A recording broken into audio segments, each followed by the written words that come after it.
Good morning friends. आप जुड़ चुके हैं द फंडा बॉक्स के आज के न्यूज़पेपर एनालिसिस के नए एपिसोड के साथ, जिसमें आज हम देखेंगे कि आज का की इंपॉर्टेंट न्यूज़ क्या है, उनसे क्या क्या क्वेश्चंस बन सकते हैं, उस न्यूज़ को हम किस तरह से एनालाइज कर सकते हैं। और इस लाइट में आगे मूव करने से पहले मैं आपको बताना चाहूंगा कि द फंडा बॉक्स ने लॉन्च किया है हमारा target RAS mains programme TRP 2021, जिसके अंतर्गत आप अपने डेली के 10 क्वेश्चंस जो कि हम डालेंगे बेस्ड ऑन हमारा डिटेल्ड एनालिसिस, आप उसको हमारे आरएएस टॉपर्स के साथ वन टू वन इंटरेक्शन के थ्रू डिस्कस कर सकते हैं, उनको रिव्यू ले सकते हैं और डेली की आंसर राइटिंग कर सकते हैं। फ्रेंड्स, मेंस का मतलब है answer writing as much as prelims means studying, mains means answer writing, developing your answer writing skills. तो हमें अपनी आंसर राइटिंग स्किल्स डेवलप करनी है, तो प्लीज जुड़े हमारे नीचे दिए हुए डिस्क्रिप्शन में target RAS mains programme TRP 2021 के साथ। Thank you. Now moving on, हम स्टार्ट करते हैं आज की इंपॉर्टेंट खबरों के साथ। हमारी पहली न्यूज है India pays homage to first CDS wife and 11 others crash victims. जैसा कि आपको पता है, हमारे फर्स्ट सीडीएस विपिन रावत की एक हेलीकॉप्टर दुर्घटना में वो डेथ हो गई है और कल उनको काफी श्रद्धांजलि दी गई। तो which was a very grief moment for our country। हमारे प्रधानमंत्री समेत समस्त लोग वहां पे मौजूद थे। The basic reason of death जो अभी तक बताया जा रहा है वो है बेड वेदर, क्योंकि जिस जगह पे डेथ हुई वो है कुन्नूर। कुन्नूर एक ट्राई जंक्शन है केरला, कर्नाटका और तमिलनाडु का। वहां पे जो आपके वेस्टर्न घाट्स हैं वो मर्ज होते हैं आपके cardamom and other hill ranges के साथ। वहां पे शोला फॉरेस्ट है, तो जनरली मिस्ट और फॉग रहती है और इस वजह से वहां पे वेदर डिस्टरबेंसेस के चांसेस बढ़ जाते हैं। नेक्स्ट इज एक, अगर आपको आर्टिकल 19 के हिसाब से एग्जाम्पल चाहिए, तो गुजरात की हाईकोर्ट ने फ्लैग किया है कि आप किस तरह से नॉनवेज फूड स्टॉल्स को बैन नहीं करवा सकते। You can not stop people what they want to eat, this is their basic freedom of choice, तो आप उसको रोक नहीं सकते। नेक्स्ट हम आगे चलेंगे on the next very important news, Ken Betwa project a boon for Bundelkhand. ये बोल रहे हैं हमारे मध्य प्रदेश के सीएम शिवराज सिंह चौहान जी। उन्होंने बोला है कि केन बेतवा प्रोजेक्ट क्या क्या करेगा। 103 megawatt hydro power, 27 megawatt solar power generate करेगा और इन समस्त डिस्ट्रिक्ट्स को जो आप देख पा रहे हैं, छतरपुर, पन्ना, टीकमगढ़, निवाड़ी, दामोह, इन सारे डिस्ट्रिक्ट्स को आपका इरिगेशन देने में मदद करेगा। बिकॉज केन बेसिन जो है वो डेफिसिट बेसिन है और बेतवा बेसिन सरप्लस बेसिन है, तो इसलिए वो हेल्प कर पाएगा। बट क्या ये सच में हेल्प कर पाएगा, ये हम देखेंगे आज के लास्ट के आर्टिकल में, क्योंकि उसमें बताया गया है कि इस तरह से हिमालयन रिवर लिंकिंग प्रोसेस में क्या क्या प्रॉब्लम्स हो सकती है। नेक्स्ट हम बढ़ते हैं, campaign launch to save Chamundi hills. Chamundi hills कहां पर है बताइएगा। चामुंडी हिल्स है बेंगलोर के पास, one of the famous tourist destination. वहां पे क्या हो रहा है कि एक सीरीज ऑफ लैंडस्लिप्स हो रही हैं। तो बेसिकली किसी भी हिल स्लोप पे लैंडस्लिप्स होती क्यों है, लेट अस सी। कोई भी हिल स्लोप इस प्रकार से होती है, दिस इज द पैटर्न, जहां पे ये स्लोप क्या है, ये स्लोप जो होती है ये होती है convex slope. Now this is the rectilinear slope, ये लीनियर स्लोप होती है और ये डिक्लाइन होता है। तो ये रॉकफॉल वाली स्लोप होती है फ्रेंड्स जनरली। और यहाँ पे क्या होता है, हमारा ट्री कवर होता है इस कॉन्वेक्स स्लोप पे, जो कि हमारी इस कॉन्वेक्स स्लोप की मिट्टी को रोक के रखता है, जिसकी वजह से ना रॉकफॉल होता है ना लीनियर स्लोप पे कोई भी लैंडस्लाइड होती है। लेकिन लेकिन अगर आपका यहाँ कॉन्वेक्स स्लोप से कवर हट जाए तो फिर क्या होगा। अगर आपका कॉन्वेक्स स्लोप से ट्री कवर हट जाए तो यहाँ से धीरे धीरे, जिसको हम बोलते हैं आपकी स्लाइड होना शुरू हो जाएगी। और जो स्लाइड है वो अगर यहाँ पे आ गई तो वो रॉकफॉल बन जाएगा। रॉकफॉल अगर यहाँ पे आ गया तो यहाँ पे जनरली रहता है ह्यूमन सेटलमेंट, यहाँ पे डिजास्टर होने लग जाएंगे। तो बेसिकली ये अगर आप डायग्राम यूज कर सकते हैं अपने एग्जामिनेशन में शो करने के लिए, तो आप जरूर करिएगा। इस तरह के डायग्रामेटिक रिप्रेजेंटेशंस भी हम बताएंगे हमारे टारगेट आरएएस मेंस प्रोग्राम 2021 में। नेक्स्ट इज, जब हम आते हैं children and schooling in post Covid 19 era, ये आर्टिकल लिखा गया है बेसिकली कोविड 19 एरा की वजह से जो डिजिटाइजेशन ऑफ एजुकेशन हुआ है, क्या वो डिजिटाइजेशन ऑफ एजुकेशन अच्छा रहा है। तो फ्रेंड्स, हम जानते हैं कि इंडिया में डिजिटल इनइक्वालिटी बहुत ज्यादा है। डिजिटल इनइक्वालिटी मतलब कि द पीपल और the haves and have nots, उनके बीच में डिफरेंस बहुत ज्यादा है। स्मार्टफोन्स की आउटरीच काफी कम है। तो जो गवर्नमेंट स्कूल्स और जो हमारा पिछला तबका है वो कहीं ना कहीं हमारे स्मार्टफोन्स और बाकी सारी चीजों से दूर रह गया है। और जब वो अगर हमारी इन सब चीजों से दूर रह गया है तो इट बिकम्स वेरी डिफिकल्ट कि किस तरह से हम इसको देख पाएंगे और आगे बढ़ा पाएंगे। तो ये बताना चाहता है किस तरह से जब आरटीई आया था तो हमें लगा था कि चलो एक नया ब्रेक थ्रू हुआ है, which was indeed a breakthrough. बहुत सारे ब्रेक एंड मॉर्टर्स बने, बहुत सारी चीजें डेवलप हुई, पर वो चीजें डेवलप होने के बाद let us go through this पर वो चीजें डेवलप होने के बाद ज्यादा कुछ हो नहीं पाया। और रिसेंटली जब कोविड आया तो कोविड आने की वजह से जब सबसे ज्यादा नुकसान हुआ वो हुआ चिल्ड्रन को, क्योंकि कहीं ना कहीं उनके साइकोलॉजिकल उस पर इम्पैक्ट पड़ा। जैसा कि विप्ला फाउंडेशन ने बताया कि साइकोलॉजी किस तरह से चिल्ड्रन की इम्पैक्ट हुई। डोमेस्टिक वायलेंस, टीवी के आवर्स प्रोलॉन्ग हुए, ओटीटी के आवर्स प्रोलॉन्ग हुए, और सबसे बड़ी चीज हैव्स और हैव नॉट के बीच में डिफरेंस बढ़ गया, आपका गैप बढ़ गया। इंसाइटफुल रिपोर्ट जो हमें एक्चुअली देखनी है वो ये है कि एक रिपोर्ट है नो टीचर नो क्लास। वो रिपोर्ट बताती है कि India is facing shortfall of at least 1 million school teachers, at least 1 million school teachers. तो क्या तरीका है? पहली चीज, improve the terms of employment for teachers in both public and private. दूसरी चीज कि आप टीचर टू स्टूडेंट रेशियो को बढ़ाएं। और तीसरी चीज, value the professional autonomy of teachers and build career pathways and recruit more teachers. इसमें एक चीज जो और हुई है डिजिटाइजेशन की, वो ये हुई है कि सेंट्रलाइजेशन ऑफ एजुकेशन सिस्टम हो गया है। तो जो टीचर की मौलिकता है और जिस तरह से वो अपने स्टूडेंट को निखार सकता है, वो मौलिकता कहीं ना कहीं कम हो गई है। तो जब मौलिकता खत्म होती है या मौलिकता कम होती है तो क्लास भी बोरिंग हो जाती है, राइट? तो इसलिए 1-to-1 इंटरेक्शन बहुत जरूरी है।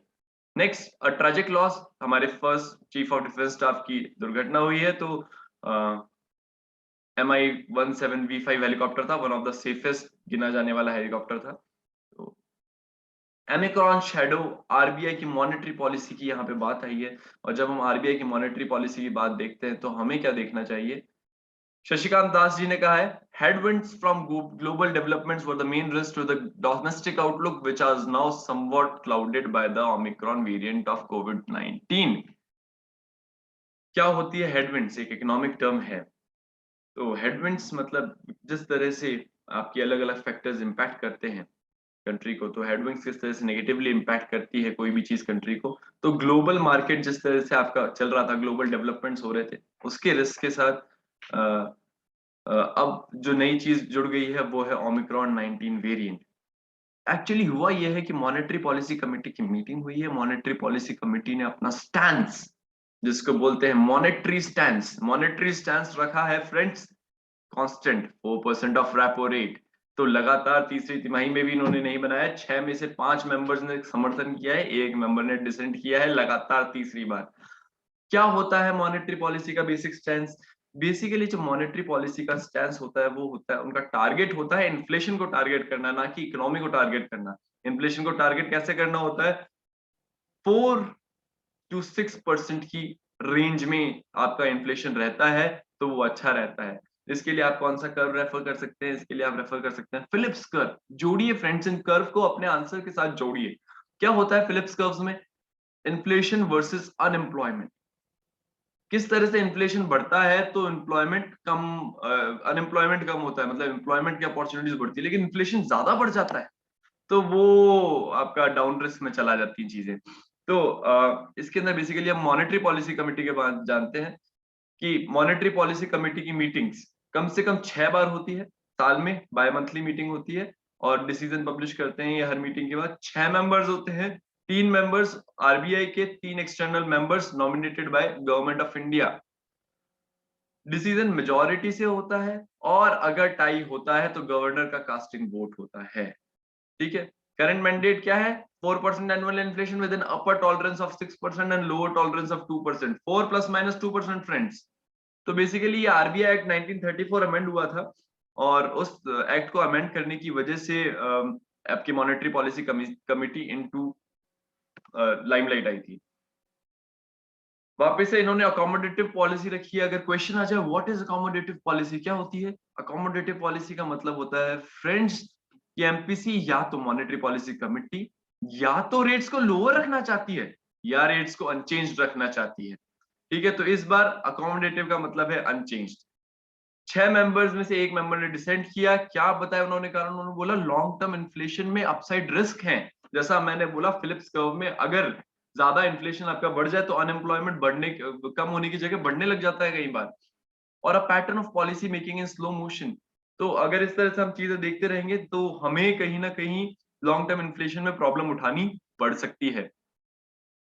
गवर्नर दास ने ये तो माना कि हाँ भाई इन्फ्लेशन को टेम करना एक मेजर टास्क है और price stability remains the cardinal principle for monetary policy as it fosters growth and stability but कि slack in economy may limit the pass through of cost push pressure that have kept core inflation persistent high for 17 months। तो basically कह रहे हैं कि slack in economy तो ये cost push pressure को pass through कर जाएगी। तो इतना कोई इश्यू आएगा नहीं कि 17 महीने का ही है बाकी आगे कुछ होगा नहीं। सो लेट्स सी फ्रेंड्स आगे क्या होता है। हमें जो जानना है वो है मॉनेटरी पॉलिसी कमेटी क्या है, उसके मेंबर्स कौन कौन है, किस तरह से डिसीजन लेती है और इस तरह से इन्फ्लेशन को टारगेट किया जा सकता है। बूस्टर डोज के बारे में दोस्तों बहुत ज्यादा सवाल उठ रहे हैं। ये आर्टिकल्स आते रहेंगे, इसको पढ़ने की अभी हाल फिलहाल जरूरत नहीं है। अगर कुछ भी होगा we'll read it that in detail. जो हमारा डेटा पॉइंट आया है वो ये आया है कि consumer negative perception on prices remain. Inflation आपका लगातार बढ़ रहा है और वो नेगेटिव परसेप्शन लोगों के बीच में है। नेक्स्ट इज एक टर्म यूज होता है जब भी कोई भी एयरक्राफ्ट का क्रैश होता है, ब्लैक बॉक्स। तो ब्लैक बॉक्स क्या होता है कि एयरक्राफ्ट की जो भी कन्वर्सेशन होती है, इंटरनल कन्वर्सेशन पायलट रिकॉर्ड करता है तो वो मिल जाता है, तो उससे पता पड़ जाता है कि आखिर क्या हुआ था उस टाइम पे और किस वजह से क्रैश हुआ है। नेक्स्ट हम आते हैं very important topic, more cyclones in Arabian sea recently. ये हमारे मिनिस्टर ने कहा है। अच्छा इसके साथ हम एक चीज और देख लेते हैं।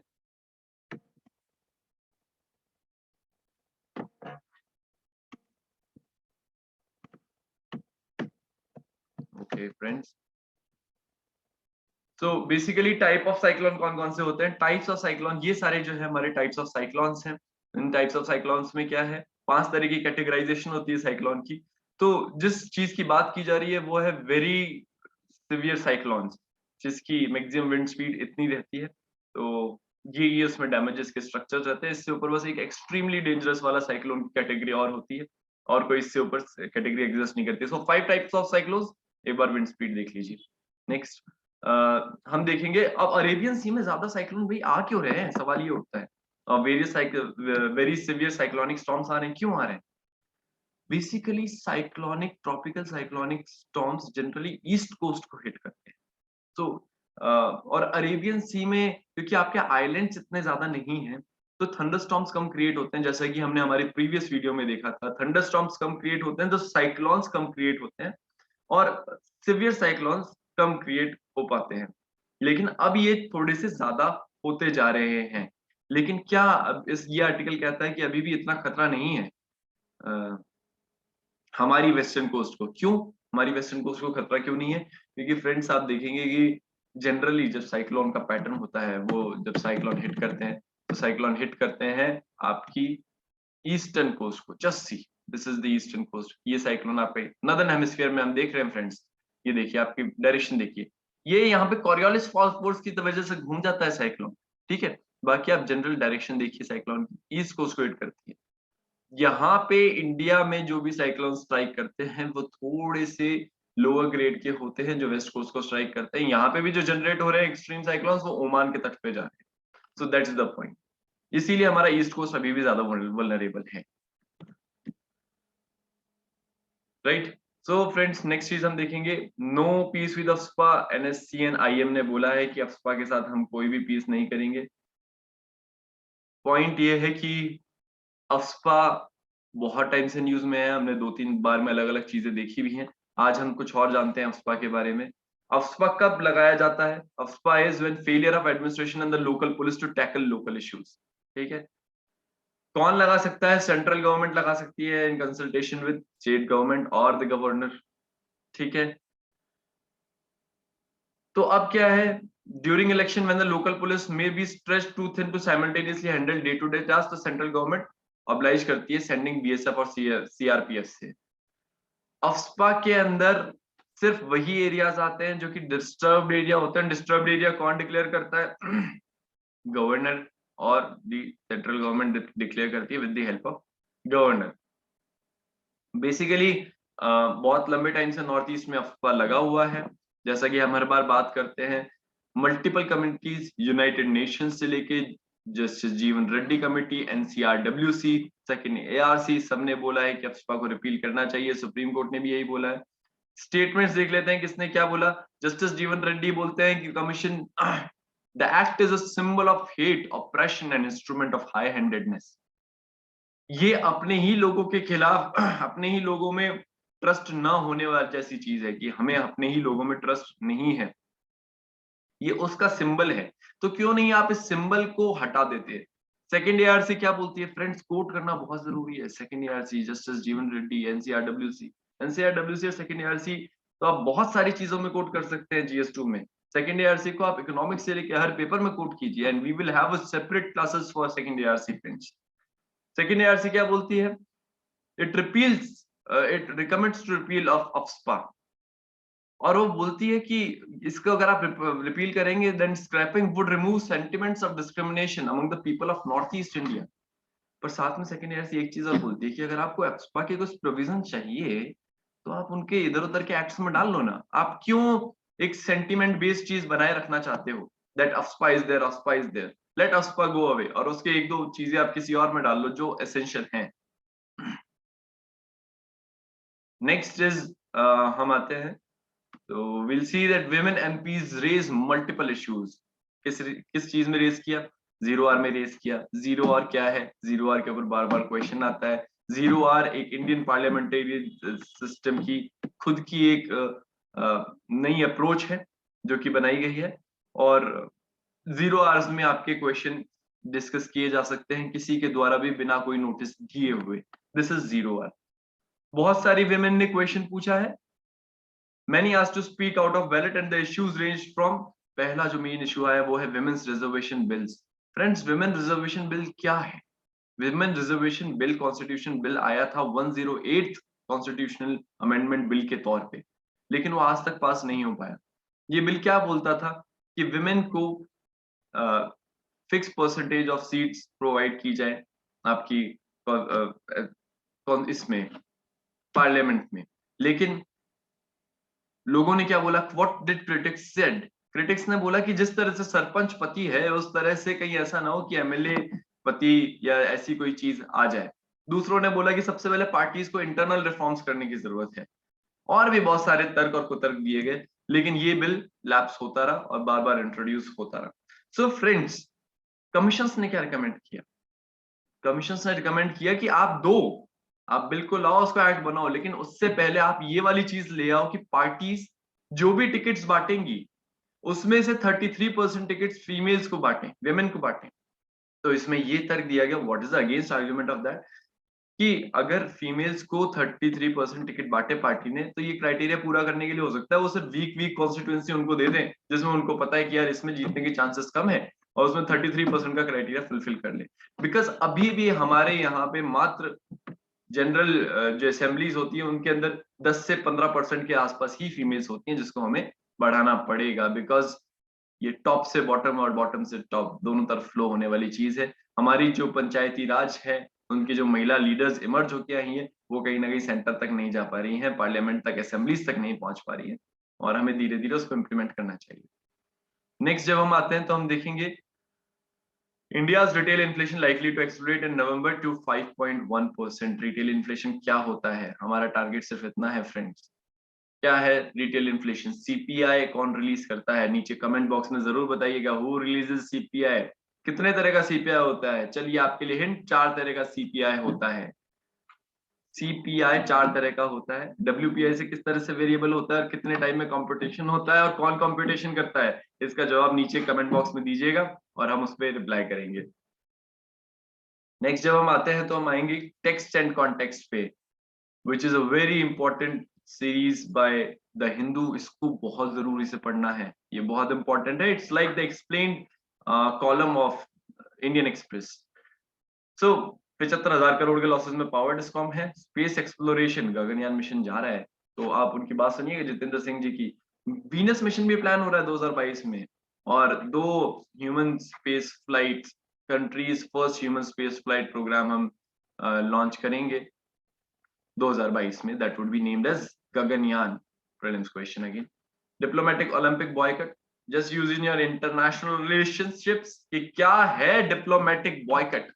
Means no US official will be present at the winter Olympics in Beijing. क्या है ये, क्यों इन्होंने बॉयकट क्यों किया कि भाई वहां एक इवेंट हो रहा था हम नहीं जा रहे, क्यों नहीं, क्योंकि आप ह्यूमन राइट्स की एट्रोसिटीज करते हैं। ओएग्यार्स पे, ओएग्यार्स कहाँ रहते हैं, जिनजियांग प्रोविंस। जिनजियांग प्रोविंस कहाँ पर है friends, if we see supposingly this is the map of this is the map of China, so this is the Uyghur province. यहाँ पे ये उइग्यार प्रोविंस है जो कि सेंट्रल एशिया के साथ लगती हुई प्रोविंस है। यहीं से ये इनका सिल्क रूट पास कर रहे हैं, यहाँ पे इनका सिल्क रूट आ रहा है। तो यहाँ से सिल्क रूट पास तो हो रहा है, लेकिन उइग्यार्स के लिए कोई भी इंडिपेंडेंस नहीं है। उनकी रेगुलर किलिंग्स होती है, उनके ट्रेनिंग कैंप्स होते हैं, और इसके लिए यूएस ने बोला है कि हम आपके यहाँ नहीं आएंगे, और बहुत सारी कंट्रीज ने बॉयकट किया है। चाहे इसको पॉलिटिकल स्टंट कह ले चाइना, लेकिन एक बहुत बड़ा मैसेज लेके चल रहा है ये political stunt. Next is important article citizenship question in constituent assembly. अलग अलग लोगों के विचार दिए हैं कि जब आर्टिकल 5 डिस्कस हो रहा था तब पीएस देशमुख ने, डॉक्टर पीएस देशमुख ने ये बात रखी थी कि क्यों नहीं हम क्या क्या जरूरत है जस्ट सॉली प्रिंसिपल को लाने की। जस्ट सॉली प्रिंसिपल क्या होता है कि भैया बिना किसी भेदभाव के, बिना किसी रेशियल और बिना किसी भी तरह के भेदभाव के आप लोगों को लाइए, और आप लोगों को लाके अपना सिटीजन बनाने के लिए उनको हक दीजिए एट इक्वल टर्म्स। लेकिन उन्होंने बोला नहीं, एवरी पर्सन, उसको आप रिलीजियस अपेंडेज से आप थोड़ा वो कर दीजिए, every person who is a Hindu और a Sikh by religion and is not a citizen of any other state wherever he resides shall be entitled to be a citizen of India। ये कौन सी line है, आपको याद आ रही है? ये लाइन है हमारे आज के सिटीजन्स अमेंडमेंट एक्ट की।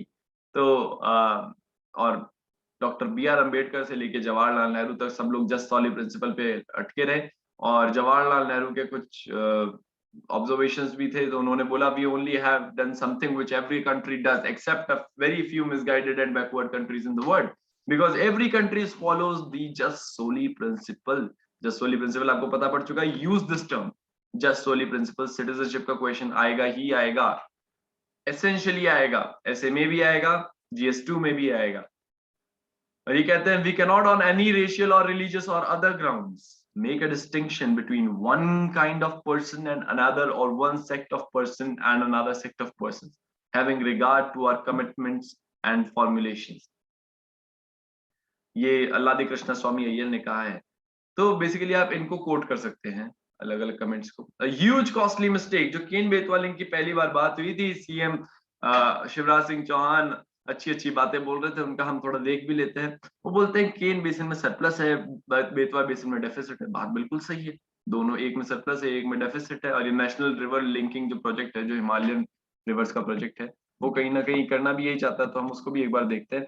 This is the major project friends. ये हमारे ये 5 बेसिन बेसिकली बनाना चाह रहे हैं, लिंकिंग के किस तरह से क्या क्या लिंक करना चाहते हैं ये। सो एक तो ये वेस्टर्न रिवर्स जो है, वेस्टर्न घाट्स वाली रिवर्स, वन इज दिस, इसको रिवर्स करना चाहते हैं, इसको करना चाहते हैं। दूसरा ये ईस्टर्न घाट वाली, ईस्टर्न वाली जो रिवर्स है, इनको लिंक करना चाहते हैं। तीसरा ये गंगा जमुना बेसिन को कहीं ना कहीं लिंक करना चाहते हैं। और राजस्थान के थ्रू यहाँ से देखिए कितना बड़ा प्रोजेक्ट है, ये पूरा लिंकिंग लेना चाहते हैं। फिर बीच में छोटे लिंक हैं, क्या है, पार्वती से काली सिंध का लिंक परबन होते हुए चंबल की 2 ट्रिब्यूटरीज हैं। ये एरिया कौन सा पड़ता है, ये ट्राइबल बहुल्य एरिया है, शहरिया जनजाति का एरिया है, भील जनजाति का एरिया है, उसको लिंक करके उसको समृद्ध करना चाहते हैं। केन बेतवा बेसिन है यहाँ पे, उसको लिंक करना चाहते हैं। This map and this diagram friends is very important, और आपको जरूर देखना है। तो भैया ठीक है, आपका प्रोजेक्ट क्या है, 14 हिमालयन 16 पेनिनसुलर रिवर्स को लिंक करेंगे, 30 कैनाल बनाएंगे, 3000 रिजर्वायर्स बनाएंगे, 87 मिलियन हेक्टेयर ऑफ लैंड को आप आपका इरिगेट करेंगे। लेकिन क्या ये पॉसिबल है? पहली चीज, इसकी फाइनेंशियल कॉस्ट बहुत बहुत बहुत बहुत ज्यादा। दूसरी चीज, एनवायरमेंटल कॉस्ट, ईआईए। ईआईए क्या होता है? ईआईए होता है हमारा environmental cost, environmental impact assessment, वो कौन करेगा इनका? SIA, EIA के साथ आजकल SIA भी होता है। सोशल इम्पैक्ट असेसमेंट, क्या डैमेजेस होते हैं जब आप लोगों को विस्थापित करते हैं, किस तरह से माओइज्म और नक्सलिज्म उस जगह पे ट्रीट कर जाता है। मैं ये नहीं बोल रहा प्रोजेक्ट खराब है, but these are some of the points जो कि हम अपने आंसर्स में डाल सकते हैं। EIA, SIA, centre will contribute 90% of the cost, but भाई साहब सेंट्रल के पास फंड कहाँ है? कितने लाख करोड़ का प्रोजेक्ट है ये पूरा का पूरा, वो भी अभी तक कोई कॉस्ट एस्टिमेट एज सच निकला नहीं। सो अब आते हैं अपन केन बेतवा लिंक के ऊपर कि दौधन डैम बनने जा रहा है और वो 6 लाख हेक्टेयर जमीन को सिंचित करेगा। MP में 2.5 लाख हेक्टेयर को, यूपी में मतलब 8.5 लाख हेक्टेयर जमीन सिंचित हो जाएगी, इससे 8.5 लाख हेक्टेयर। अब फ्रेंड्स इसमें एक इंपॉर्टेंट पॉइंट है कि अभी कितनी सिंचित जमीन है हमारे पास, वो बताइए। It's approximately 90 lakh hectare, 90 to 100 lakh hectare, 1 million हेक्टेयर। सो ये हमारे पास करंट पोटेंशियल है। इरिगेशन पोटेंशियल हमारे पास कितना है? 132 के आसपास है, लेकिन यूटिलाइज्ड कितना है? 100 के आसपास। तो फ्रेंड्स अभी हमारा करंट इरिगेशन पोटेंशियल ही यूटिलाइज नहीं है। तो पहला पॉइंट इसमें आएगा कि करंट इरिगेशन पोटेंशियल को यूटिलाइज करो। दूसरी चीज क्या है? एनवायरमेंटल कंसर्न देखिए, 12,500 हेक्टेयर लैंड सबमर्ज हो गया, उसमें 9,000 फॉरेस्ट की है। कैसे आप अपना कार्बन सिंक का अचीव कर पाएंगे इस तरह से कि आपको कार्बन सिंक क्रिएट करने हैं बहुत ज्यादा। पन्ना टाइगर रिजर्व इसके अंदर जा रहा है, अगेन अ नेगेटिव पॉइंट। और around 40% of area of tiger reserve will be irretrievably damaged, जो कि 7.5 लाख ट्रीज को डैमेज करेगा। तो कॉस्ट ऑफ बेनिफिट क्या है और क्या डिफिकल्टी है कि केन का जो बेसिन है फ्रेंड्स, वो करीबन 60 से 70 फीट नीचे है बेतवा के बेसिन से। तो उसको लिफ्ट करना पड़ेगा, जो आपका पानी निकलेगा उसको लिफ्ट करना पड़ेगा। और जब आप पानी को लिफ्ट करते हैं उसके लिए बिजली लगती है। तो आप जो बोल रहे हैं कि हम तो 130 मेगावाट इलेक्ट्रिसिटी जनरेट करेंगे, उसमें से बहुत सारी 30% तो आपकी बिजली इसमें यूज हो जाएगी लिफ्टिंग में। तो हमें कहीं ना कहीं ऑल्टरनेटिव मेथड जैसे कि वाटर कंजर्वेशन और वाटर हार्वेस्टिंग मेथड्स पे भी ध्यान देना चाहिए फ्रेंड्स। तो दैट्स द मेन थिंग। और आज के लिए दोस्तों इतना ही। जो मैंने अभी केन बेतवा लिंक बताया, ये इसको अगर क्रिटिकली एनालाइज में आए तो हमें ये सारे पॉइंट्स लिखने हैं, और एनालाइज में आए तो पॉजिटिव और नेगेटिव लिख के हमें साथ के साथ इसको सपोर्ट करना है कि किस तरह से ये एक अच्छी पहल है। फ्रेंड्स अब हम देखेंगे आज के 5 क्वेश्चंस, 4 क्वेश्चंस जो आपको लिखने हैं, और नीचे कमेंट बॉक्स में उनका आंसर लिखना है, या हमारे टेलीग्राम ग्रुप पे भी जुड़ के आप उसका आंसर लिख सकते हैं। हमारा पहला क्वेश्चन है, river linking projects may have a social and environmental cost. Analyze. Second question है, OTT revolution has led to decline of regulatory control. Analyze in light of OTT regulations. तीसरा क्वेश्चन है, what is just solely principle? How is it applied to citizenship? और चौथा question है, COVID-19 has increased distance between haves and have nots. और आपको इन सारे questions को लिखना है। ये सारे क्वेश्चन हम हमारे पेपर में डिस्कस कर चुके हैं। So please right and give us the feedback. Thank you so much, friends.